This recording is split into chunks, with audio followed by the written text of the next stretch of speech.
Doctora Arias, algo interesante que sabemos del Congreso, ya que gracias por la invitación formaremos parte de un simposio específicamente de infecciones frecuentes en la mujer, como son vaginosis, infecciones de la vagina a repetición, infecciones de orina a repetición, problemas que son muy, muy frecuentes en las damas.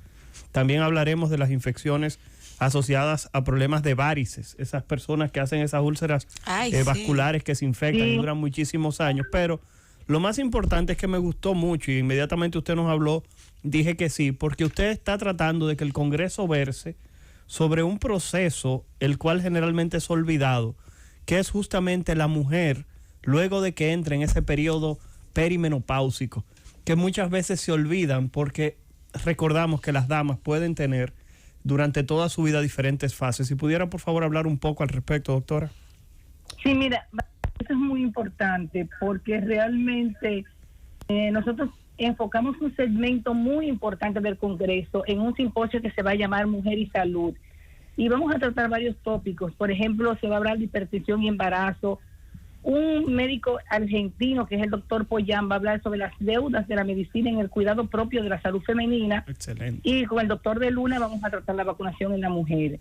Pero creo que la parte fundamental de esto lo vamos a realizar con el capítulo de cardiología del Colegio Americano de Cardiología, encabezado por la doctora Pura Enríquez, donde nosotros vamos a tener un simposio y mesa redonda sobre los factores de riesgo perimenopáusico, porque como bien dice, la mujer no se da cuenta muchas veces que de forma muy precoz empieza a tener síntomas perimenopáusicos. Entonces visitan muchos médicos, tiene problemas en su casa, a veces tienen que visitar un psicólogo, dicen esa mujer está loca, pero sencillamente no es eso, sencillamente es que está empezando un proceso que va a perimir en el proceso de la menopausia después. Y el proceso de la perimenopausia es mucho más largo, muchas veces, que la misma menopausia en la mujer. Entonces es importante pues que conversemos ese tema y sobre la aparición, por ejemplo, de diabetes o de hipertensión durante ese proceso perimenopáusico y después que llega la menopausia, cuando pedimos esa protección hormonal que es tan importante. Por ejemplo, vamos a hablar también de la terapia de reemplazo hormonal en la mujer posmenopáusica y va a haber un debate sobre quién debe de ser que prescriba, si vamos a tener el ginecólogo, el endocrinólogo, la presencia tan importante y acompañamiento del médico internista. Entonces, realmente este enfoque que se le ha dado al Congreso con relación a la salud de la mujer, desde el punto de vista del embarazo, las vacunas, hasta la menopausia y la perimenopausia, realmente creo que es muy, muy importante porque nosotros tenemos que empezar ya a orientar a nuestras mujeres que deben de tener un cuidado y que ese cuidado debe de empezar temprano, porque muchas veces la mujer se descuida, atiende mucho la casa, tiene síntomas que le van dando señales de alerta, pero prefiere atender el esposo, atender el niño, y cuando vaya al médico realmente no podemos hacer en ella medicina preventiva, sino medicina curativa. Bien, pues muy interesante ese tema, muy humano, así que le auguramos éxito, doctora. Si pudiera repetir la fecha, doctor, y quizás los teléfonos o los contactos para aquellos profesionales de la salud que estén interesados en participar, por favor, doctora. Sí. Del 12 al 15 de mayo, eso es ya la semana que viene, en el Centro Internacional de Convenciones Punta Cana, Hotel Hard Rock. Excelente. Bien, los teléfonos de la Sociedad de Medicina Interna para el que quiera alguna información. El teléfono es 809-707-4760 y tenemos los teléfonos del turoperador que está organizándonos el evento, que es Surenlaces del Caribe, en el 809-565-3500. Bien, repita 707-0770. ¿Y el de Turenlace? 809-565-3500. Así que ya saben, profesionales de la salud, todos los que estén vinculados al área de la salud que quieran participar de este evento, ya saben dónde comunicarse, pueden entrar a la página de Medicina Interna o a Turenlace. Doctora Claudia Arias, queda pendiente algo en otro momento, y es hablar de algo que mencionamos aquí en la receta médica de la Z, a manera de primicia, de que la República Dominicana para el año que viene fue seleccionada como sede del Mundial de Medicina Interna. Así que ya usted sabe que queda pendiente esa invitación para que próximamente pase por aquí en los miércoles de salud de la receta médica de la Z para hablar justamente miércoles cardioinfectológico. Tenemos que agregarle y urológico también, no sé qué pasó. No, Pablo está los lunes. Se movió los lunes. Sí, bueno. Sí. Gracias Bien, Claudia, por la invitación y por darnos esta oportunidad de informar y de compartir sobre nuestro congreso. Y es cierto, en otro momento vamos a pasar para poder conversar un poquito sobre lo que es el Congreso Mundial de Medicina Interna de República Dominicana, qué implica y la importancia para nuestro país y los médicos de nuestro país. Gracias, doctora, por participar en esta receta médica cardiológica. Ahora nos vamos con el doctor Héctor Balcácer. Después de su largo viaje. Sí, por Portugal, Italia. Desde allá afuera comenzó a dar Francia. También. Sí, no me minimicen el viaje. París. No, dicen por ahí que existen dos tipos de vida. Pero tú no... Una cara, pero realmente la otra no es vida. Realmente no es vida. Dicen que el dinero no es la llave de la felicidad, pero una copia muy parecida. Una copia muy parecida. Claro. Señores, miren. Pues bien, doctor, vamos a hablar. Yo tengo algunas preguntas con relación al COVID. ¿Estamos pasando el COVID ya? Miren, la realidad es que en los últimos días, de manera extraoficial, puedo reconocer que se han hecho unos cuantos diagnósticos de coronavirus. En estos días hemos tenido percibimos un pequeño incremento en los casos de coronavirus. Eso es algo que no lo vamos a negar. Claro. Varias personas que han salido positivas. Hay que esperar cuáles van a ser los resultados del Ministerio de Salud en cuanto a la positividad. Recordar que depende mucho de la cantidad de pruebas que se realicen para ese porcentaje que país presenta todos los días. Pero la realidad es que a nivel privado nos hemos dado cuenta que en estos días hemos tenido un pequeño incremento en la cantidad de casos. Hay que llamar la atención. Leve, sí, pero... Claro, hay que llamar la atención que con lo que fue la Semana Santa, la movilización de las personas, siempre es de esperarse un pequeño incremento en los casos justamente por el contacto cercano entre las personas. Hay que decir que también la abolición completa de lo que eran las medidas justamente de distanciamiento y el uso de mascarilla. Hay que decir que eso no es solamente aquí en República Dominicana. Nosotros que acabamos de llegar de Europa, como ustedes bien decían, que estamos participando en el Congreso Europeo de Infectología que se realizó en Lisboa, en Portugal, hay que decir que allá en esos países no se utiliza la mascarilla, solamente es obligatoria en los espacios de transporte público, cuando usted se va a montar en el avión o cuando usted va a participar del metro o del taxi, incluyendo también la plataforma de Uber. Ellos solicitan que las personas que van a estar dentro de esos espacios utilicen justamente la mascarilla. Eso está obligatorio. Antes de usted marcar y pedir el taxi, tiene que marcar que usted tiene una mascarilla para poder brindarle el servicio.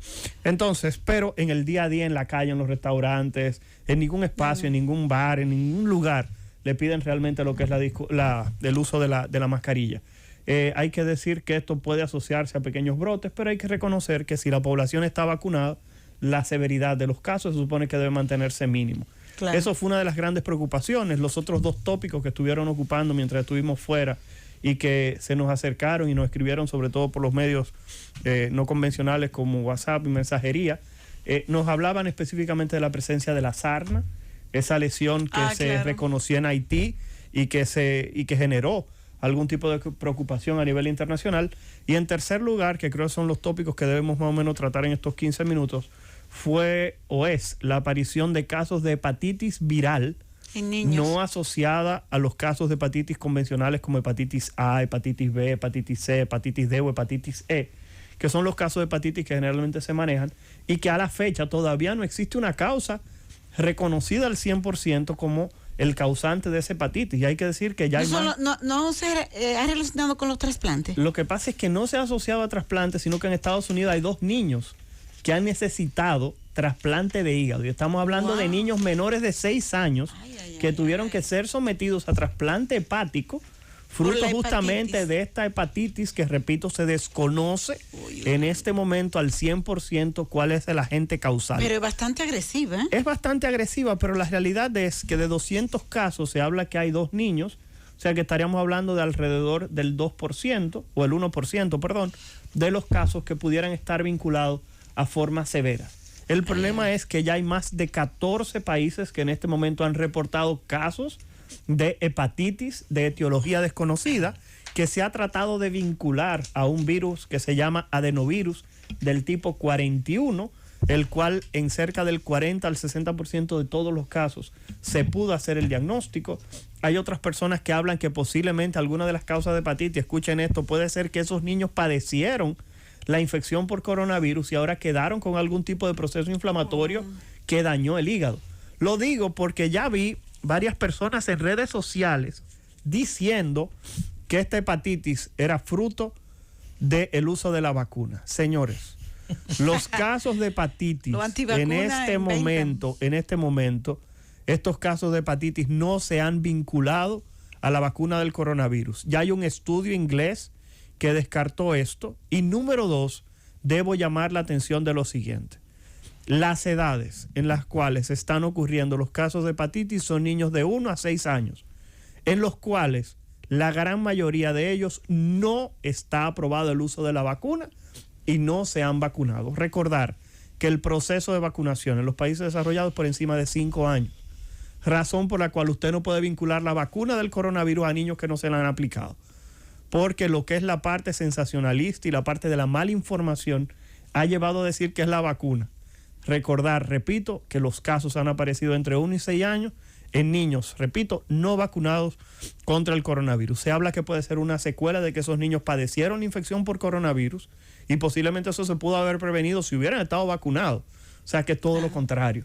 Claro. Y lo segundo es, vuelvo y comento, que se estima que pudiera ser otro virus o una secuela del coronavirus. Bueno, por ahora aquí no hay, gracias a Dios, ningún caso reportado. No hay ningún caso reportado, pero sí hay que decir que la Organización Mundial de la Salud mandó una alerta multipaís, una alerta global, en el cual se le especifica a los médicos de atención primaria, incluyendo pediatras, incluyendo gastroenterólogos, incluyendo cualquier médico, por ejemplo, de medicina familiar, que cualquier niño que se presente con datos probables de hepatitis sean investigados y se reporten estos casos a las autoridades locales. O sea, estamos hablando de que el Ministerio de Salud Pública debería tener algún tipo ya de línea en el cual pudiera contactar un médico que sospeche que alguno de sus pacientes pudiera tener un tipo de este caso de hepatitis para reportar y de esa manera ir generando la casuística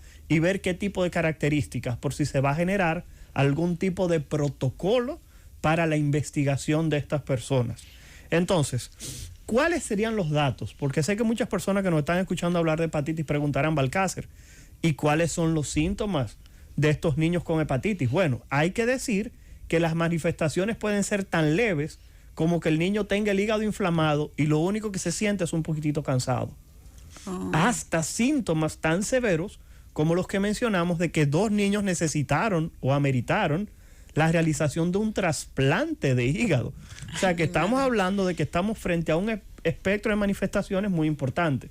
Claro. Hay que decir que la mayoría de los niños sienten cansancio, tienden a tener dolor abdominal, pueden vomitar, pueden presentar diarrea y luego de unos cuantos días de esta sintomatología gastrointestinal pueden entonces presentar un color amarillo en los ojos y en la piel, que es lo que aquí la gente le dice tiricia, que realmente es ictericia, que es por la acumulación de la bilirrubina por ese hígado que no puede funcionar de manera correcta y se acumula y justamente le da ese color amarillento a este tipo de estructuras en la piel y en los ojos. Pero hay una vigilancia activa, doctor, por parte del Ministerio de Salud Pública. Sí, ellos tiraron un comunicado. Sí, claro, se tiró un comunicado. El problema es que se debe tratar de hacer algún tipo de contacto, alguna línea, para que cualquier médico que tenga la sospecha de que su paciente está padeciendo este proceso tenga la facilidad de poder contactar a alguien justamente para que pueda brindar algún tipo de respuesta o pueda brindar algún tipo de estudio adicional. Claro. Llévatelo, Cundo.